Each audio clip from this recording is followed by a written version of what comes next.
심심한 분도 있는 것 같아요. 또 고생만 잔뜩하고 오셨으면 오늘 푹 쉬세요. 내일 시간에 주무셔도 말 안 할 테니까요. 저는 이석찬 지사님 오늘까지 근무인 줄 알았는데 마침 오늘 오셔서 너무너무 반갑습니다. 저희들 집에도 형제들이 다 모였는데요. 모였는데 위로가 필요한 사람들이 더러 있더라고요. 연세 많으신 우리 어머님이 좀 변하신 탓에 상처받는 자식들이 좀 있더라고요. 우리 어머니 원래 뭐 자식들 염려하고 그래서 할 말도 안 하시고 잘 참고 또 잘 다독이니까 참 총명한 분이셨다 이런 생각은 드는데요. 지금은 집에 가보면 좀 다른 분이 계시는 것 같아요. 그러다 보니 오랜만에 왔던 아들이나 아들들은 또 뭐 다 자기 엄마니까 그게 없는데 며느리들이 가끔 상처를 받는 수도 있는 것 같아요. 그냥 달리 할 말이 있나요? 어머님이 변한 것이니까 좀 이상한 말 하더라도 그러려니 하고 세게 듣지 말고 상처받지 말고 그냥 옛날에 우리 위해서 많이 고생하셨던 분이니까 이제는 좀 이상하더라도 이제 우리가 인내하고 잘 보셔야 한다. 그래서 위로를 하는 거죠.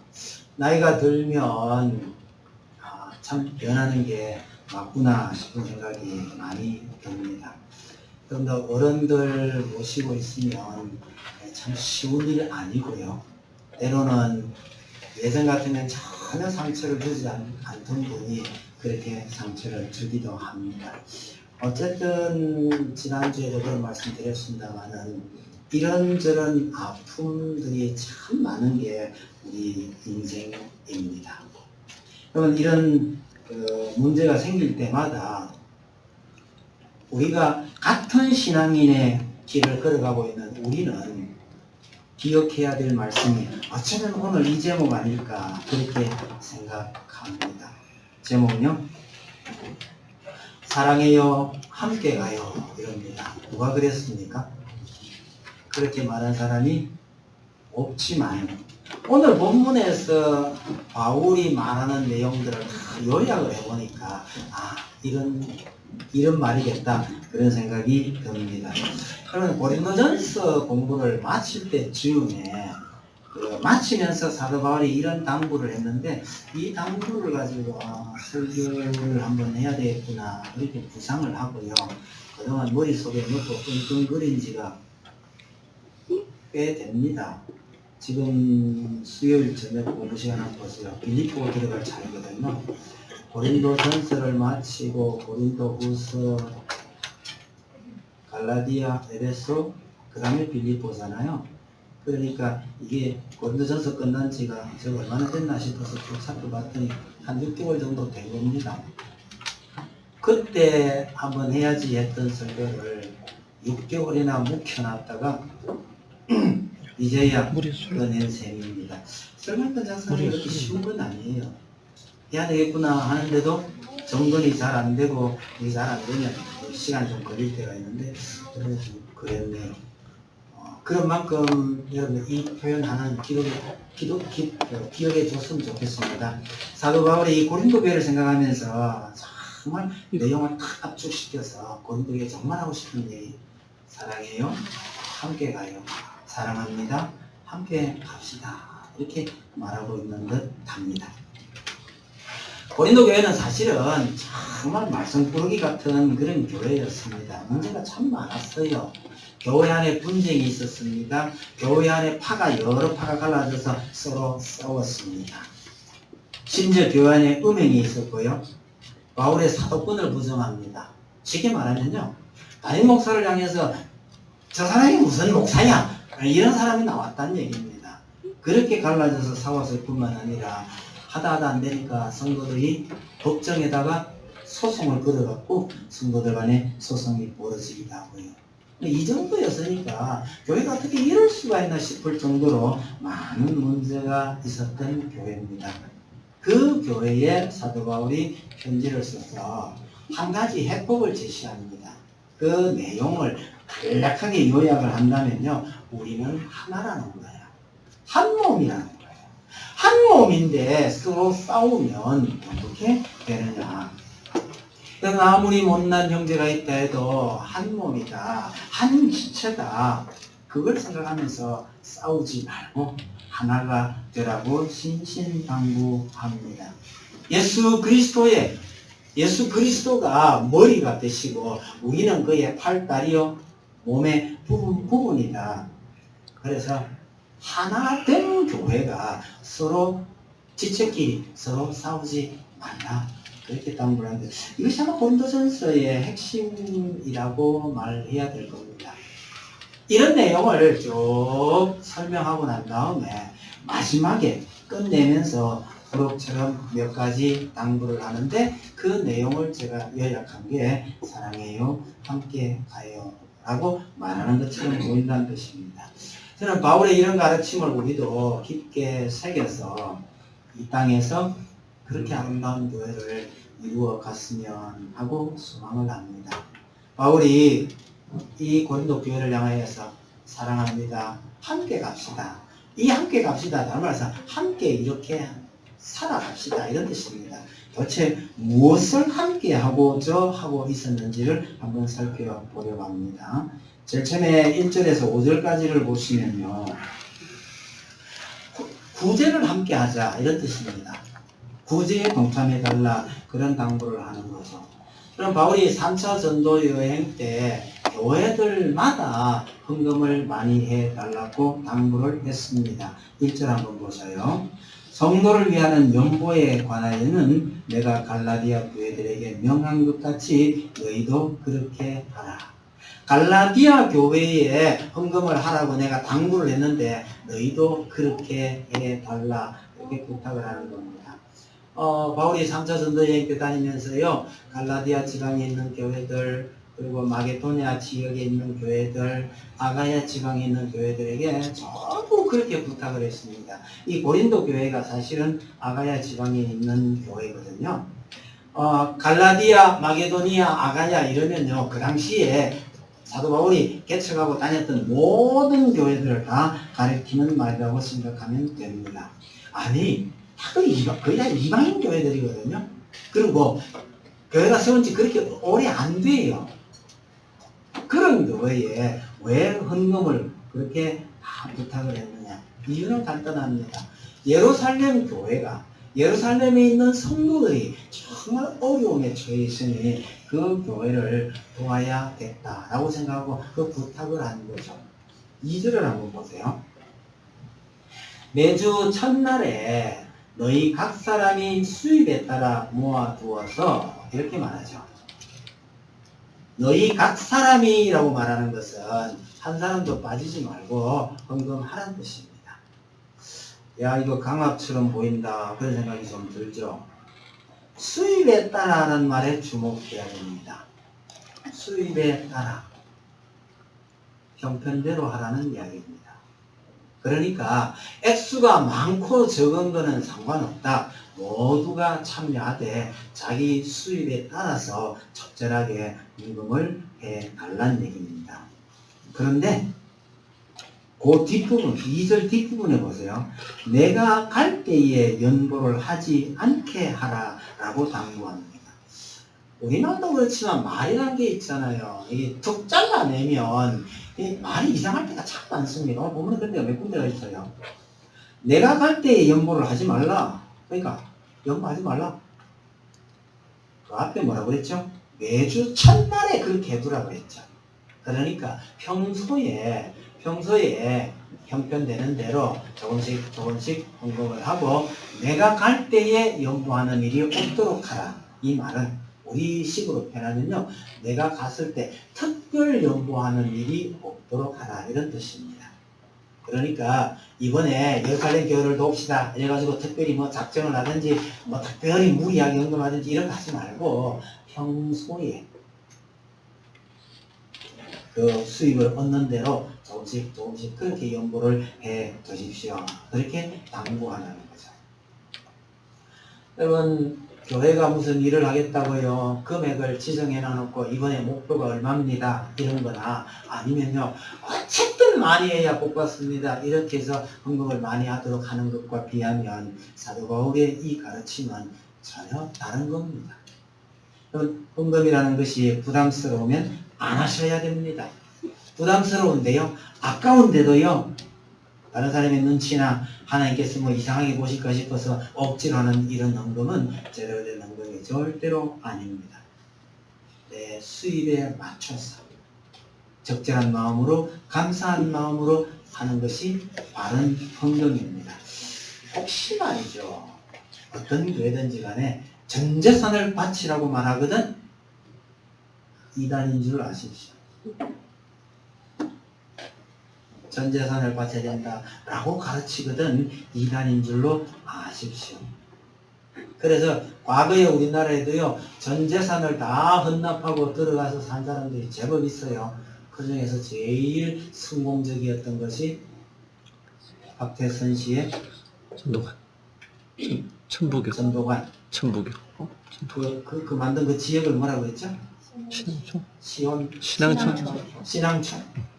전 재산을 다 바치고 그 신앙촌 안에 들어가가지고 집단 생활을 하고 됐는데 그런 일 나오거들랑 이단인 줄로 아십시오. 요즘도 그런 게 있나요? 있는 것 같아요. 최근에 있었던 거는 다미성교회. 다미성교회도 벌써 최근에 한 20년 됐네요.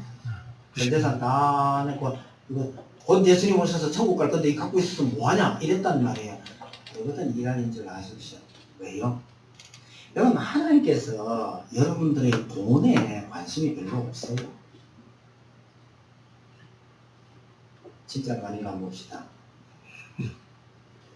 너희 보물을 하늘에 쌓아두라고 하셨죠.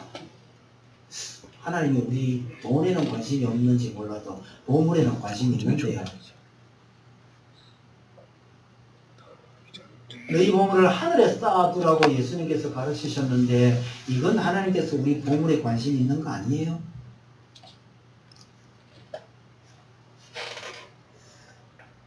대답 안 하시면요 여러분들도 이단한테 꼬시게 될 가능성이 충분히 있다는 것입니다. 봐라 예수님이 그랬잖아 이러는데 평화적으로 반박을 못하면 딸려가는 거죠 뭐. 다시 잘 생각해 보세요. 너희 보물을 하늘에 쌓아두라. 그 뒷말이 뭐예요? 박준현밖에 없어요. 박진 부사님과 저 고개를 가로채면 이 이단한테 끌려갈 가능성이 있다는 거예요. 봐라 예수님이 너희 보물을 하늘에 쌓아두라 했잖아. 그 다음 말요. 너희 보물 있는 곳에 뭐예요? 너희 마음도 있느니라. 하나님께서 원하시는 건 마음이에요.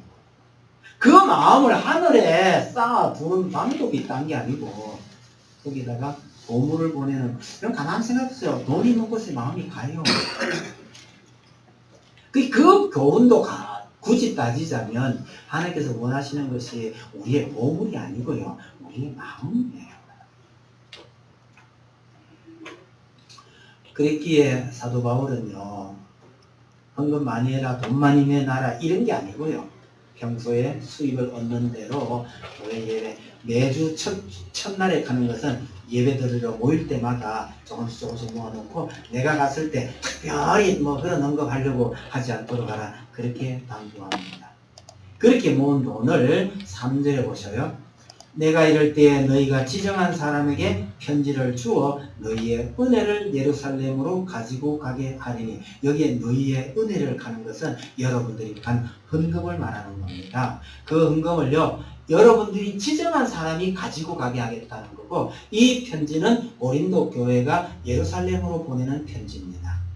그러니까 여러분들이 예루살렘에 편지도 보내고 연보한 것도 보낼 때 이거 누가 가져가느냐면 여러분들이 지정한 사람 말하자면 고린도 교회 대표가 이걸 가지고 가도록 하겠다 다른 말로 했어요.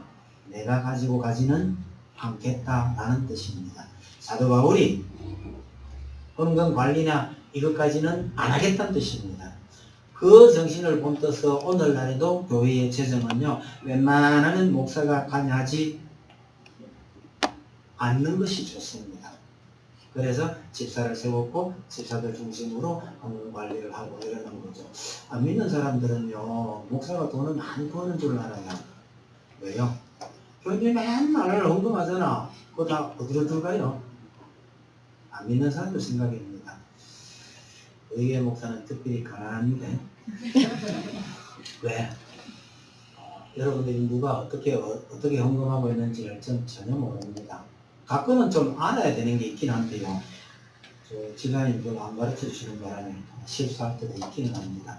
제 친구가 여기 왔다가 몰래 헌금을 하고 갔나 봐요. 전 몰랐어요. 그냥 뭐 헌금했는데 목사가 또 친구라고 고맙다 이런 거 아니죠. 하나님께 있는 거잖아. 그러니까 뭐는 괜찮아요. 안 해도 괜찮아요. 근데 사람이 있잖아. 조금 섭섭한 측면이 간혹 있을 때가 있어요. 나중에 지난번에 정리자님이 뭘 이렇게 우리 회계 관리하는 거 어떻게 하냐고 이렇게 보여주고 하는데 커스가 지나가는데 또 보니까 사람 이름이 나타났다가 사라지잖아요. 근데 내 친구 이름이 나타났다가 사라지는 거예요. 그냥 보면 이름도 없어요. 저 뭐야? 이랬더니 한 1년 전쯤에 지나간 내 친구 이름이 그게 나오더라고요. 하나님한테 한 헌금인데 뭐 친구들 모르면 어떠냐? 괜찮다. 뭐 그렇긴 한데 잘 모르겠어요. 어쨌든 바울은요, 그렇게 헌금한 것들을 전부 교회의 대표들이 직접 가지고 가도록 해서 3차 전도여행 끝에 예루살렘으로 가는 그 무리가 굉장히 많았어요. 본래 바울의 일행 외에도 최소한도로 7명 이상이 동행을 합니다. 각 교회의 헌금들을 모아서 예루살렘으로 가져가도록 하는 겁니다. 연보란 뜻은 돈을 들여서 돕는다는 뜻입니다. 헌금은요, 돈을 바친다는 뜻입니다. 그러니까 하나님께 받은 은혜를 하나님께 다시 되돌려 드린다라고 말할 때는 이게 헌금이 돼요. 근데 하나님께서 우리에게 주신 그 은혜를 성도들과 나눈다는 뜻에서는 이게 연보입니다. 행위는 똑같은데 성격상 그렇게 구별을 하는데요. 사도 바울이 우리가 받은 것 중에서 일부를 떼어서 예루살렘에 있는 성도들을 구제해야 됩니다. 그들을 도와야 합니다. 이걸 함께 해야 합니다. 이 말은 다른 말로 하면 구제를 함께 해야 합니다. 이 말은 다른 말로 하면요, 돈을 써야 합니다. 이런 뜻입니다. 그것도 함께요. 무슨 말이냐면 여러분, 형제를 위해서 쓸 돈은 써야 합니다. 저희들 어려울 때 저희 부모님들요, 너무너무 어려운 시절을 살아야 했기 때문에 그 시절은요, 무조건 안 쓰는 게 미덕이었어요. 전 자랄 때 외식이라 하는 거 가본 적이 없어요. 깨끗해서 수년 만에 한번 짜장면 한번 얻어먹으면 정말 대단한 거였잖아요. 제가 세월이 많이 흐른 후에 제가 아이들한테 뭐 해줄 일이 좀 있어가지고 얘들아 짜장면 사줄게. 선생님, 짜장면 말고 탕수육 많이 되냈구나 이 생각이 들더라고요. 여러분, 지금은요, 적절하게 써야 할 곳에 잘 쓰는 것이 참 중요하다. 이게 성경의 가르침입니다. 신명기의 공부를 우리가 마쳤으니까 신명기의 11조의 종류가 3가지라고 할 수 있는데 일단 2가지를 합시다. 11조의 종류가 2가지가 있다는 거 기억하시죠? 공부했다고 다 아나 그럼 할 말은 없긴 하는데 이런 건 기억하셔야 됩니다. 2 종류의 11조 중에 드리는 11조가 있어요. 이건 여러분들이 잘 아시는 겁니다. 드리는 11조니까 설명 안 해도 되겠죠? 다른 11조 하나는 뭐예요?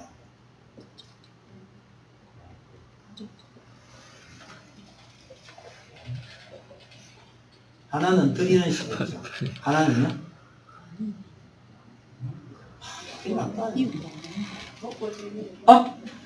먹고 즐기는. 즐기는 사실은 없는데, 저건 이제 서유산의 분위기상 넣은 겁니다. 성경 본문에는 먹는 11조. 근데 그 내용상은 먹고 즐기는 11조 맞아요. 신명기가 우리에게 가르쳐 주시는 것은 이스라엘 사람들은 그러니까 11조를 두 번 한 겁니다. 한 번은 드리는 11조예요. 하나님께 드립니다. 11조를 따로 빼놨다가요. 제2의 11조라고 말하는 이 11조는 어디에 썼느냐 그러면 6월절에 예루살렘에서 명절을 즐겁게 지내는데 11조 한 번을 더 쓴 겁니다. 물론 요거는 3년에 한 번씩 구제도 썼지만요.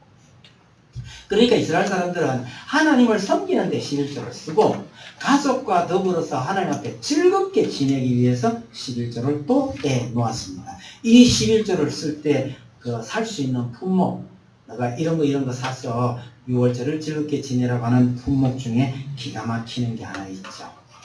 여기서는 얘기해도 괜찮은가 안 괜찮은가를 잘 살펴보니까 괜찮은 듯 합니다. 독주. 네? 독주. 술을 사라고 가는 거죠. 왜요? 잔치 때는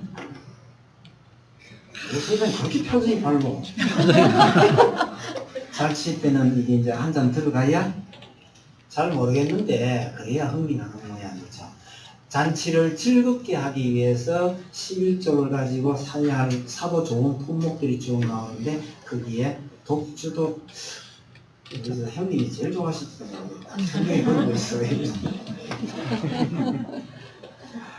거기에 먹는 11조가 있다는 것은 우리가 소득 중에서요 하나님께 드리는 부분과 가족과 함께 형제와 함께 즐겁게 지내기 위해서 써야 할 부분이 있다는 걸 가르쳐주고 있는 겁니다. 가족과 형제들이 즐겁게 지내기 위해서 소득의 일부를 꼭 쓰라는 거죠. 그 경비를 가지고 구제도 하고 교제도 하고 그렇게 쓰라고 가르친 겁니다.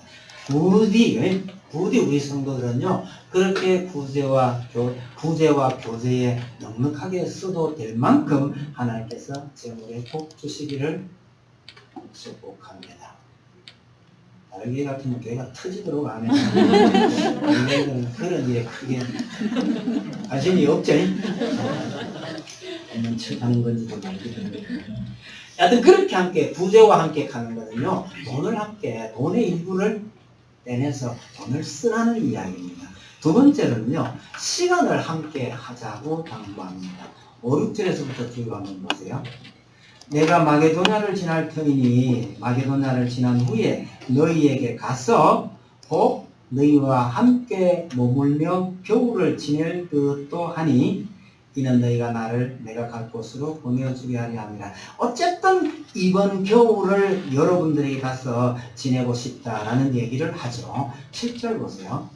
이제는 지나는 길에 너희 보기를 원하지 아니하노니 요거 참 헷갈리는 말이에요. 읽을 때 잘 끊어 읽어야 합니다. 방금 제가 읽은 거는 틀리게 읽은 겁니다. 가겠다는 뜻이에요? 안 가겠다는 뜻이에요? 제가 두 번 읽어볼게요. 이렇게 읽으면 틀리는 겁니다. 이제는 지나는 길에 너희 보기를 원하지 아니하노니 이렇게 읽으면 틀리게 읽은 거예요. 다시 읽어볼게요. 이제는 지나는 길에 너희 보기를 원하지 아니하노니 이러면요. 지나는 길에 보는 거 그건 원하지 않는다. 그럼 어떻게 본다는 얘기예요? 가서 아예 머물러 있겠다는 뜻입니다. 지나는 길에란 말은요 그냥 지나는 길에 잠깐 들러서 보는 거 그거 싫다. 그럼 어떡하겠다는 얘기예요? 가가지고 머물러 있으면서 너희 보기를 원한다. 이 뜻입니다. 이 7절 해석할 때 주의해야 합니다.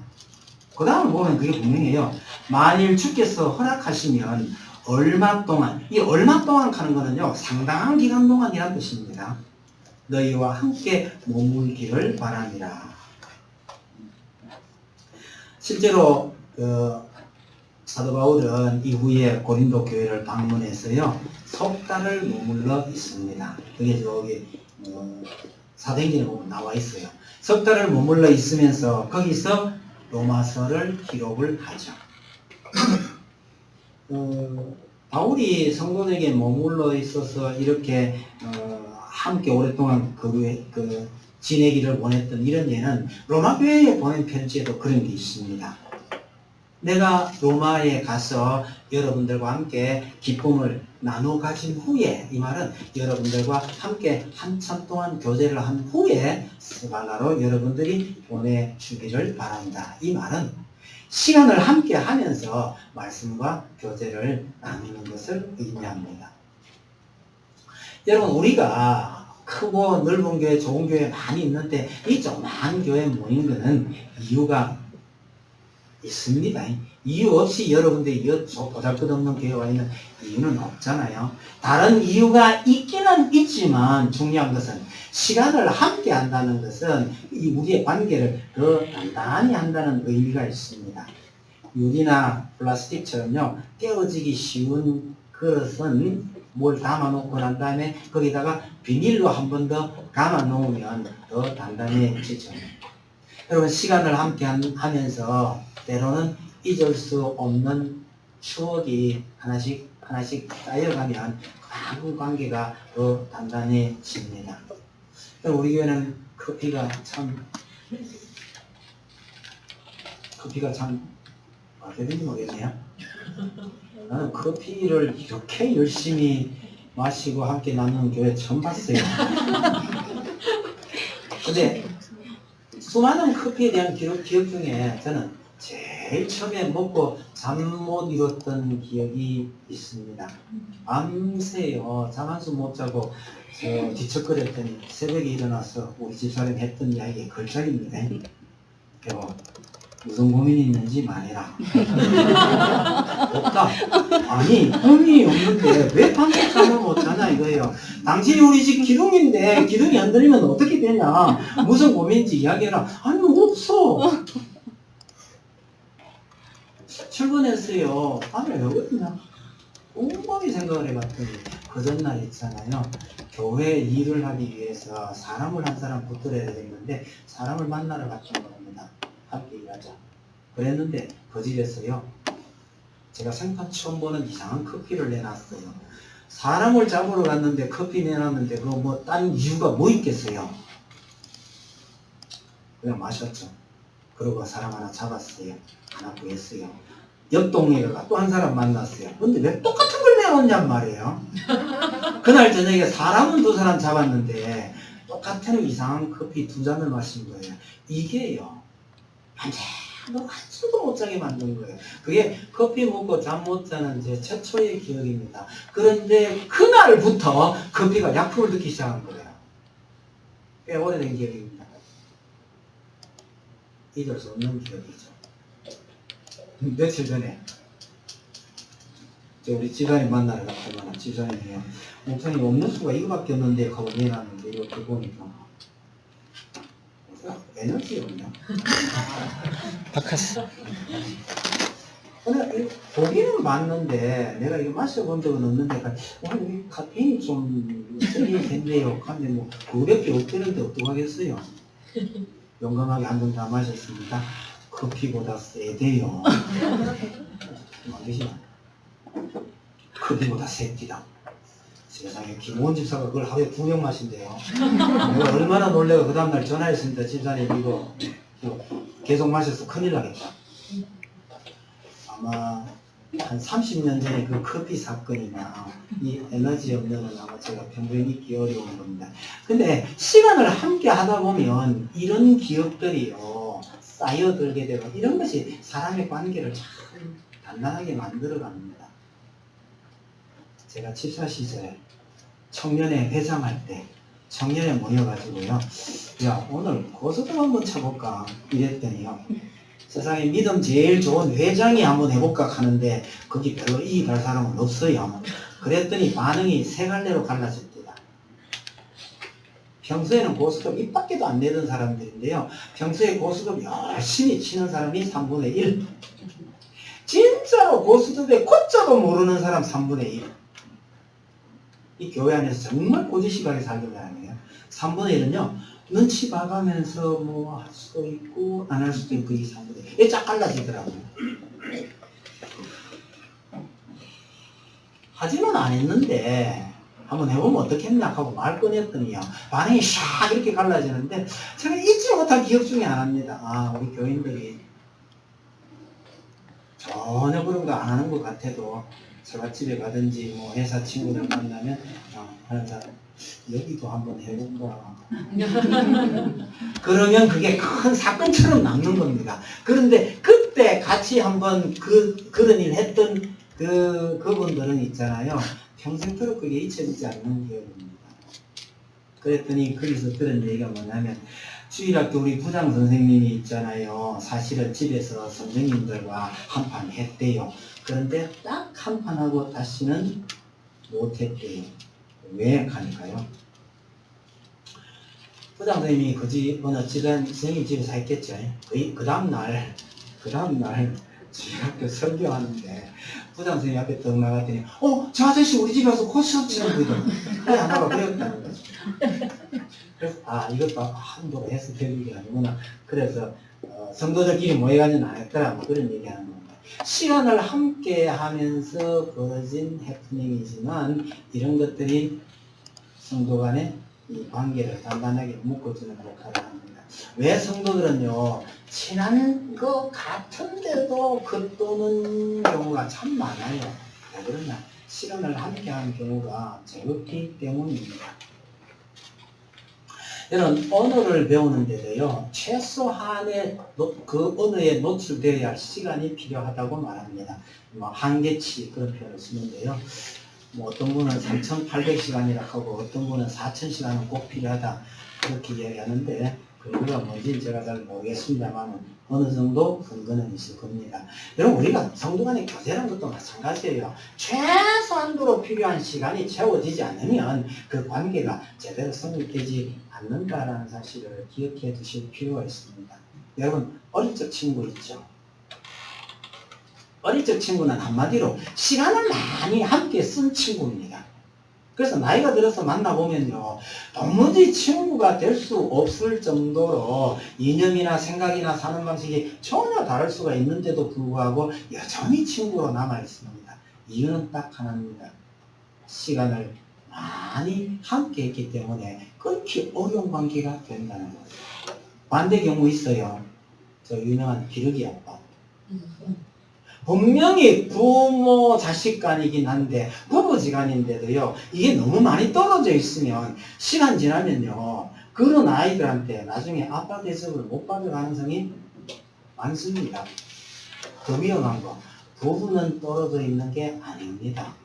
떨어져 있는 시간이 많은 것 말을 바꿔서요 함께 하는 시간이 적으면 굉장히 위험한 관계입니다. 아주 오래전에요 개인 택시 하시는 분을 제가 알았는데 부부가 개인 택시 운전을 해요. 차 한 대를 가지고요. 이 차는 쉬지 않습니다. 낮에 남편이 종일 운전합니다. 저녁에 교대에서 부인이 저녁에 합니다. 자, 그걸 보면서요. 저 부부는 언제 만나나? 운전 교대할 때만. 저렇게 해서 어떻게 사나? 굉장히 안타깝게 바라봤던 기억이 있는데 부부란 남이 알지 못하는 참 끈끈한 다른 측면이 있기 때문에 막 그렇게 걱정할 일은 아니지만 여러분 시간이라는 것이 서로를 묶어주는 중요한 요소 중에 하나인 것은 틀림없습니다. 오늘날 우리 현대인들은 너무 바쁘거든요. 그래서 함께하는 시간 만들기가 정말 쉽지 않습니다. 그래도 최선을 다해서 내가 모이려고 시간을 함께 쓰려고 애를 많이 써야 합니다. 무엇을 해야 하느냐도 중요하지만 얼마나 함께 하느냐라는 것도 여전히 중요하다는 사실을 잊지 마시기 바랍니다. 온 천지를 돌아다니면서 선교하기에 바빴던 바울이 왜 고린도에 가서 그냥 거기에 여러분들과 함께 오래 좀 머물고 싶다 그 얘기를 왜 하느냐 중요하다는 것입니다. 나는 여러분들이 교회에 늘상 매여 있기를 바라지는 않습니다. 그러나 주일에만 딸랑 한 번 보고 헤어지는 것 이거는 또 참 염려스럽기도 합니다. 어쨌든 함께 할 수 있는 시간을 좀 누리도록 노력해 보아야 합니다. 그래서 여러분들이 개인적으로 만나거나 아니면 가게를 자주 찾아보는 것도 정말 감사하죠. 교회를 대표해서 감사하고 싶은 것 중에 하나는요. 양동열 기사님 그 갓난아이 셋 데리고 월삭 기도회 때 요즘 잘 참석하고 있습니다. 정말 교회를 대표해서 이런 시간에 감사드리고 싶어요. 아이 셋 데리고 새벽에 기도하러 나오기가 참 쉽지 않잖아요. 지난 수요일 저녁에 저는 이렇게 예상하기를 오늘 다들 뭐 고향 보러 가고 바쁘고 해서 수요일에 또 단촐하게 진행했겠거니 하고 왔는데 여러분 주간 보세요. 지난 수요일날 몇 명 모였는가? 기록입니다. 수요일날 이렇게 많은 인원이 모였던 것은요, 몇 년 내에 그 기록적인 숫자입니다. 거의 대부분 한 자리 숫자인데, 그나 두 자리 숫자예요? 몇 년 만인지 모릅니다. 그래서 제가 참 세상에 한 치 앞을 못 보는구나, 이런 느낌 들 때가 참 많습니다. 그날 왔다 가신 모든 분들께 정말 감사해요.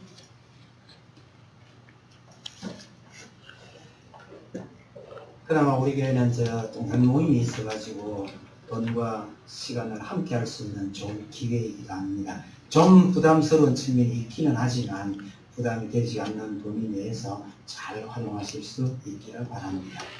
세 번째는 사역을 함께 하자고 말합니다. 6절을 다시 말해주세요.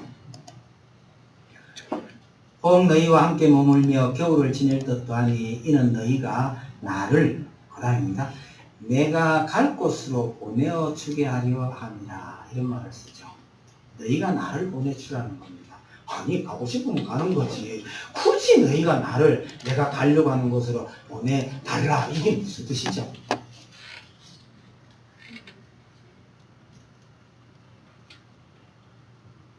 내가 갈 곳으로 너희가 나를 보내주기를 바란다. 그러면서 굳이 거기 찾아가는 이유는요.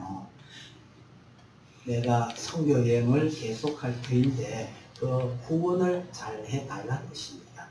여러분들이 내가 갈 곳으로 보내달라는 건 오늘날 우리식으로 말하면요.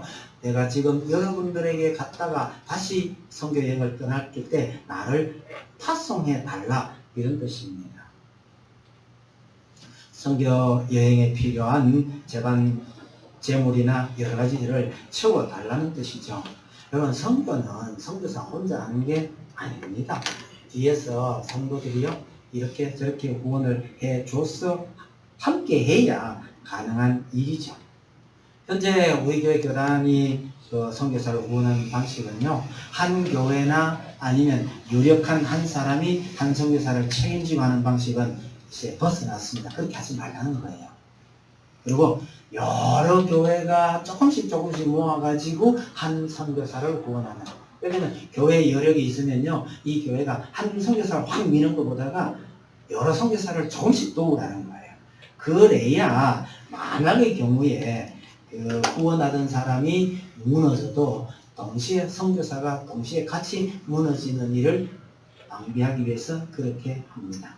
그렇게 잘게 쪼개서 여러 사람이 한 선교사를 후원하면 동시에 또 기억하면서 기도하는 사람들도 많아지니까 기도의 후원까지 얻기 위함이죠. 당시 바울에게 있어서 가장 중요한 사명은 선교였는데 이 선교를 함께 하자 그런 뜻입니다. 오늘 우리가 함께 해야 될 사명은 뭘까요? 우리도 전부 선교지로 가요? 다 갈 수는 없죠. 다 간다는 것은 그렇게 바람직하지는 않습니다. 우리를 대표해서 은수가 가 있습니다. 그래서 교회가 또 지원을 하고 정말 은수가 우리 체면을 다 세워놓은 겁니다. 그다지 바람직하지는 않다고 생각하는데요. 오래전 이야기입니다. 서울에 있던 어느 교회가요. 한국에서 삶을 다 정돈했습니다. 온 교회가요. 집도 정리하고 재산도 정리하고 직장도 다 정리해가지고요. 단체로 중국 북경에 갔습니다. 북경에 가서 교회를 빌렸는지 세웠는지 빌린 건물에다가 그들이 교회를 세웠습니다. 중국 선교에 대해서 사명감에 넘쳐가지고요. 몸서리가 날 정도로 대단한 성도들입니다. 목사가 누가 그러자고 했다고 해서 어떻게 우리 갖겠어요, 그죠? 신앙의 자유를 찾아서 영국에서 네덜란드로 갔다가 다시 영국에서 뭡니까? 아메리카로 건너간 그 청교도들도요, 마찬가지잖아요. 오, 정말 대단한 사람들이에요. 혹시 그러지 하거든 목사님 가십시오. 우리는 안 갑니다. 그러십시오. 그런 거니까 그렇게 가서 북경에서 한 10년 정도 거기서 한인교회로서 활동을 잘 했습니다. 그래서 중국이 보통 인간들이라 해야죠. 지능적으로요, 교회를 막아버린 겁니다. 죄송합니다. 너무너무 안타까운 소식이지만 교회가 성도들이 결국 다 흩어져 버렸어요. 굉장히 위험할 수 있는 문제인데 그런 것만이 오늘 우리가 맡아 있는 사역이냐? 아닙니다. 오늘날 우리의 진정한 사역은요, 어떻게 본다면 성도들끼리 서로 도우며 서로 함께 성장해 가는 것. 그래야 이 땅에서요, 그리스도인으로서 빛과 소금으로 살아가는 것. 이것이 어쩌면 우리 그 사역의 기본 사역입니다. 그러면서 그 가운데서 특별한 사명을 받아서 내가 나갈 수도 있는 것이고, 또 그렇게 나간 성도들을, 선교사들을 뒤에서 구원할 수도 있는 거죠. 이 어두운 시대에 빛과 소금의 삶을 살아가기 위해서 힘을 얻기 위해서 우리는 또 말씀과 교제에 더 힘을 쏟아야 하는 겁니다. 이런 사역을 함께 해야 그것이 힘이 있다. 그런 뜻에서 사도 바울은요, 사역을 함께 하자라고 말씀하시는 거죠. 여러분, 사랑하는 형제들과 더불어서 함께 할 수 있는 것이 참 많을 텐데 사도 바울은요, 하필이면 이 세 가지를 말했을까요? 함께 구제하자, 시간을 함께 하자, 사역을 함께 하자. 왜 이 세 가지를 말했을까? 저는 상당히 일리가 있다고 생각을 해요. 왜 그러느냐? 우리가 흔히 함께 합시다 이러면 뭘 함께 해요? 함께 예배해요? 그렇죠. 함께 찬양해요? 찬양단은 2절 반가울 때고요. 함께 기도해요. 이런 것들을 우리가 함께 하자고 할 때 흔히 할 수 있는 말인데요. 사도 바울은 이 얘기를 한마디도 안 했어요. 왜 그랬을까? 그런 사도 바울이 말하는 세 가지 속에 이런 것들이 다 저절로 포함되어 있는 것처럼 보입니다. 사도 바울의 말처럼 이 세 가지를 함께 하고 있다면요, 우리는 그 속에서 이 모든 것들을 함께 할 수 있을 것입니다. 그런 교회로 갖고 나갔으면 합니다. 사도 바울은 이 모든 말씀을 다 한 후에 결론처럼 한마디 툭 던집니다. 14절 보세요. 너희 모든 일을 사랑으로 행하라. 이러죠. 이렇게 성도가 함께 살아갈 수 있는 중요한 이유가 뭐냐면요, 사랑이라는 겁니다. 하나가 될 수 있는 최고의 방법이 바로 사랑으로 행하는 것입니다. 성도가 서로 사랑하면서 살아가야 합니다.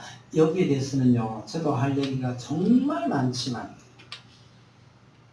옛날 얘기 한두 개 하고 마치려 합니다. 여러분, 한국에서 처음 세워진 나환자촌 있죠. 이전 나환자라 그러면 안 되고 한센병 환자촌 이렇게 되는데 말이 좀 뻑뻑해서 그냥 잠시만 나환자촌으로 쓰겠습니다. 누가 세웠죠? 아니, 어떤 분들이 세웠죠? 옛날에 나환자들이 지나가면요, 사람들이, 아이들이요, 돌 던지고 모래 뿌리고 이랬으면 가까이 오지 말라고요. 그 광경을 바라본 광주 근처에서 어느 선교사가요, 나환자도 사람인데 왜 이러냐. 그래서 그 나환자를 자기 말에 실어가서 사람들이 없는 곳에서 그 환자를 돌보기 시작을 했는데 낫지는 않고 결국은 죽었습니다. 그러고 난 다음에 이 선교사님이요, 이래가는 안 되겠다. 나환자들을 따로 불러 모아서 이들을 돌봐야 되겠다고 시작한 것이 나환자촌이 세워지게 된 겁니다. 그렇게 시작했던 선교사들의 사진이요, 지금 걸려있는 걸 제가 보고 돌아와서 이렇게 말했습니다. 저분들이 천사예요. 그래서 난 오늘부터 천사의 개념을 바꾸기로 했습니다. 여러분 천사면 뭐가 생각나세요? 날개 달리고 하얀 옷 입고 머리 위에 동그란 예쁜 여자? 천사는요 서양인이던데요. 서양 사람의 얼굴을 가진 할배들입니다. 여러분 이 한국 땅까지 왔어요. 그 남환자들을 불쌍히 여기서 자기도 나병에 걸릴 위험이 있음에도 불구하고 그들을 돌보았던 이 사람들이 이 천사예요. 그들과 함께 사역했던 그 손양원 목사님이 손양원 목사님 계셨던 그 여수 애양원 가보면요 큰 사진이 그림이 하나 보여져 있는데 나환자의 그 고름을 입으로 빨아대고 있는 그런 그림이 여기 하나 붙어 있어요.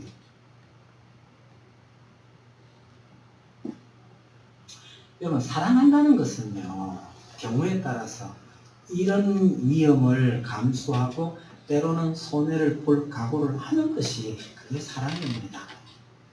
형제를 사랑하긴 하는데 그 형제 때문에 내가 조금의 손해도 안 본다 이런 사랑 아닙니다. 그 선교사들이나 손양원 목사님들처럼 되자 그런 얘기는 저도 참아 못하겠어요. 저도 참아 그럴 수 있을 자신도 없어요.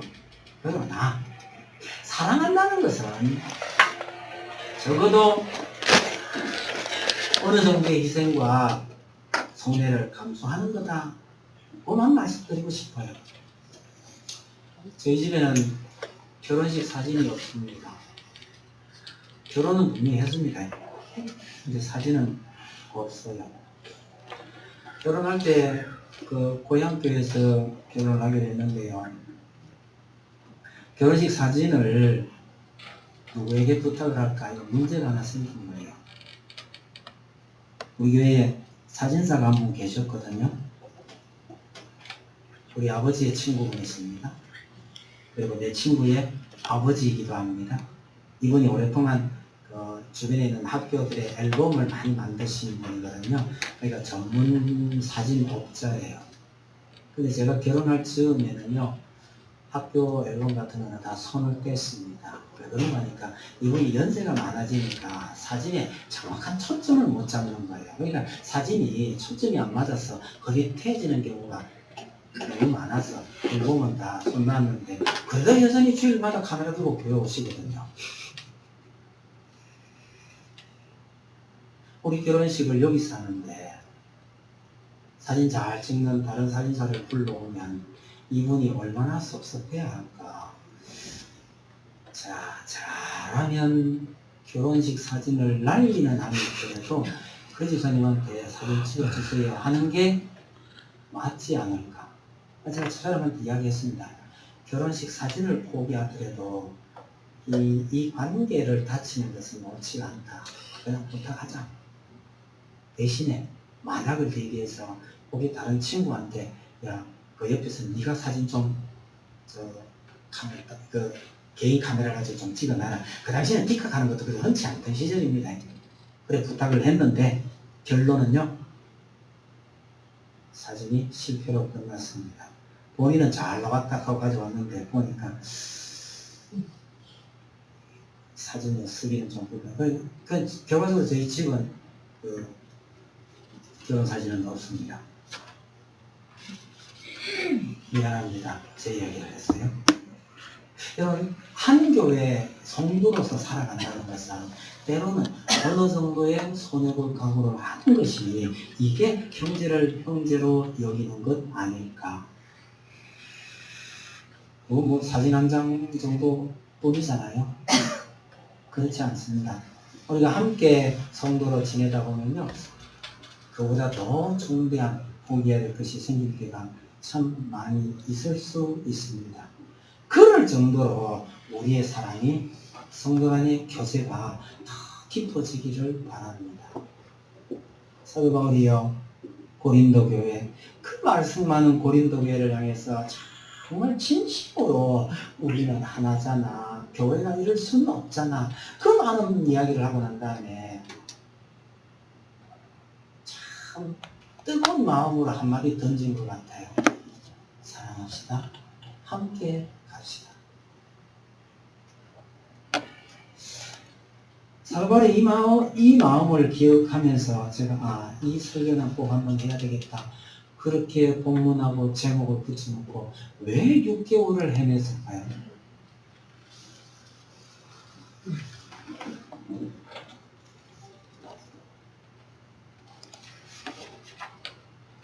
쉽지 않은 이야기였다는 뜻입니다. 그렇게 해서 여러분 우리 성도 간에 다 합쳐봐야 얼마 안 되잖아요. 여기서도 못하면 천국 가서 어쩌시다고요. 우리의 사랑이 그렇게 더욱 깊어서 가기를 간곡히 부탁드립니다. 찬송 드립시다. 221장입니다.